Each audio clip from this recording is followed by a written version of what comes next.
This is Brother Jamal coming to you with another live video here on my YouTube channel. Just wanted to share some things with you this morning.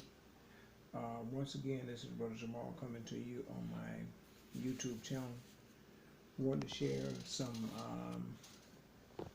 insight and information at the same time to you about the poetry of some of the old school songs that you hear today's time. One of the things that I noticed has been happening is that so many of the young people don't know about the old school songs. And actually, the poetry, I wanna say, the poetry of the old school songs that you may be reminiscing or you may be going back reflecting on now. Three songs that really come to mind that stood out during the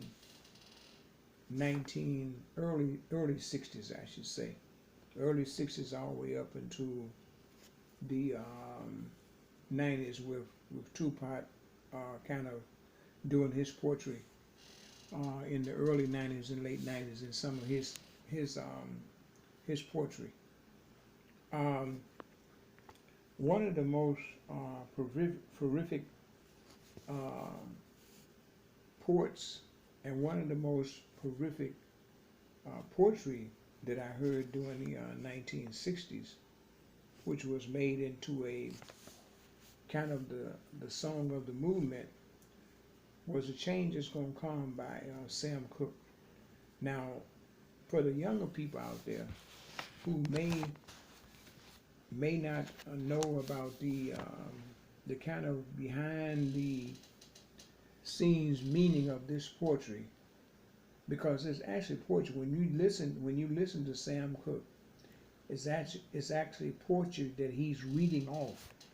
They made it into a song, but it starts off with poetry, because during the early 60s, the late 60s, even into the 70s, whenever there was a march, a protest, a gathering, somebody would get up and read some poetry just to really get the people into a whole state of mind to go out and carry this protest or carry this movement out. So oftentimes you had people that was called upon to read some poetry. I remember Sonia Sanchez, the sister who comes to mind, Arzie Davis, Ruby D. I remember those people who were called upon to read poetry. So when A Change Is Gonna Come came in the mid 60s, 62, 63, that whole period, and the song was relating and the poetry was relating to the time and to the movement and to what was going on. Sam Cooke also at the same time, he was friends with Muhammad Ali, he was friends with Malcolm X, so he was part of that whole movement, that whole protest. And so many songs that were recorded and did at that time, it was a song of protest. That was the other thing. A Change Is Gonna Come, that's a song of protest. That's what that was about, you know. And also it was a song that kind of highlighted the movement. That whole movement, you could go all the way back to 1950, all the way up to 1980. That change is gonna come is the kind of like the foundation of the movement. That's what it was. And once again, Sam Cooke was a activist. That's what he was. You know, you see any pictures of him, he had a short afro. They may not mention it and talk about it, but as I said, he was friends with Malcolm X. He was friends with Muhammad Ali and other people who were involved heavy in the movement. So when that song came about, that was the the really drive and motivation behind that song, because the reading, if you read it in the poetry form, you'll see it comes out the same way. It was kind of like the theme of the movement, the theme of the protest. So younger people understand that in the mid 60s, black people didn't have rights. There was no rights. You didn't have a right. They had a segregation law at that time. Segregation was big at that time. You had no rights at all to vote, public accommodation, public restroom, public transportation. You had no rights at all. I remember so many times traveling on the Greyhound bus from Chicago to Birmingham, Alabama. And look, you know what would happen on the bus, Greyhound bus? Once we got in Chicago, we hit down into Indiana. Once we got close to Kentucky, maybe like on the Mason-Dixon line, that's what we called it back in the day. We got close to the Mason-Dixon line, and most of the bus drivers at that particular time was white. They would stop the bus and tell all the blacks to get to the back of the bus. The first 4, 5, or 6 rows on Greyhound bus, this is the early 60s, mid 60s, were for whites only. They didn't have any signs up, but the bus driver would make sure that he stopped the bus and told the blacks that were sitting in the front rows, you had to get in the back because we were going into Kentucky. I remember this happening so many times. Same thing on the Amtrak. Same thing on the Amtrak train.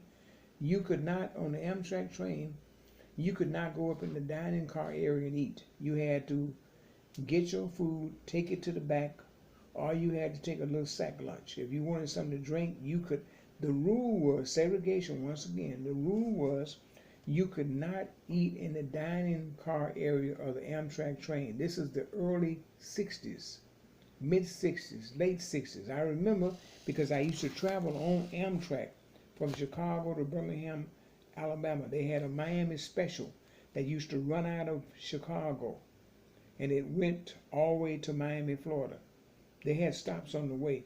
But my point is, blacks could not sit in the dining car area and eat.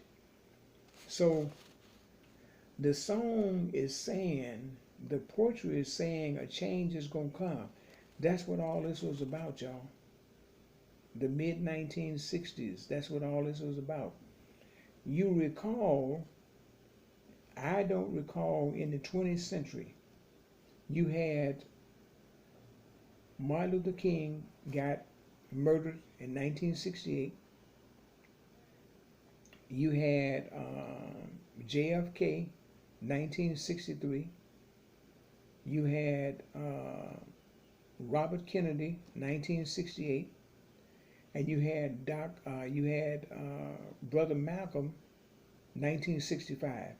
That whole 20th century, I've never known in history where that many people got murdered in this country. Dr. King, JFK, Robert Kennedy, and Brother Malcolm X. In that period in the 20th century.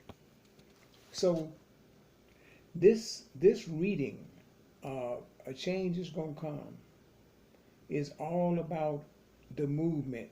It was a battle cry for the movement. It was a battle cry for people who was picking cotton. It was a battle cry for those people who work from sun up to sundown. Black people I'm talking about. All of that. It was all in that. And you can hear the soulfulness. You can hear this coming from his soul. Sam Cooke is, if he was reading this as poetry, if he was singing it, if you can hear it from the depths of his soul, because he's expressing himself and saying to the people, a change is going to come. This is what he's saying. A change is going to come. And we knew change was in the air. We knew it. We knew it was in the air. We knew that there was going to have to be sacrifices. People were going to lose their lives. There were going to be some trials and tribulations. We knew all this, but a change was going to come. That's what people were saying. So I want to explain that to the young people. Whoever gets this video, please try to put it in many places you can. Try to share it with the young people, and try to so we can get this out and let people know the historical ramifications of a change is going to come by Sam Cook. This is 1963. And just remember the time period of that time, what was going on, what was happening in 1963. They had a law in this country. Segregation was a law. You had no, as black people, you had no, absolutely no rights. Let me just check my my notes because I want to make sure that I didn't forget anything. But inshallah, we'll come back and try to do another piece on a couple more poetry readings. Inner City Blues Make Me Want to Holler by Marvin Gaye, What's Going On by Marvin Gaye, and Change by Tupac, 1990s. All of these poetry readings have a meaning then, and they still have a reading now.